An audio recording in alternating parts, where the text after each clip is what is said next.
ልብ ማለት ለምንም ያለ መሰጠት ማንነት ነው።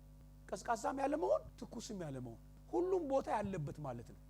ይህ ነገር እኮ ዓለማዊ እኮ ነው፣ ይህ ነገር ኃጢአት ነው፣ ይህም ነገር እንትን እኮ ነው ሲባል እዚህም ጋር በስሱ አለ። ደግሞ እኮ የኛ እኮ እግዚአብሔር ቤት እኮ ነው፣ ጌታን እናመልካለን፣ እንዘምራለን፣ እግዚአብሔርን እናገለግላለን ሲባል እዚህም ጋር በስሱ አለ። ይህ በጣም ትልቅ መንፈሳዊ አደጋ ነው። ቅዱሳን የክርስትና ህይወት የምንችለውን መሞከር አይደለም። እስኪ ዝም ብለን እንንተና ጥሩ ፐርፌክትሊ ያደረጉ ናቸው እኔም እስኪ እተባበራቸዋለሁ።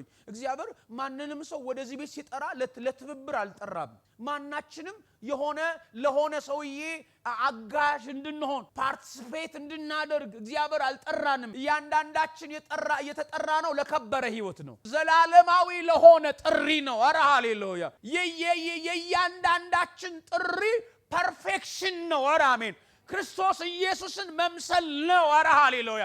እኔ ክርስቶስ ኢየሱስን ልመስል እናንተ ደግሞ እንደው ትንንሽ እኔን ለመምሰል ሞክሩ የሚል ጥሪ አልተጠራንም። ጥሪያችን ዘላለማዊ ነው። አረ አሜን! ጥሪያችን የተገለጠ አንድ እውነተኛ ጥሪ ነው። አረ ሃሌሉያ!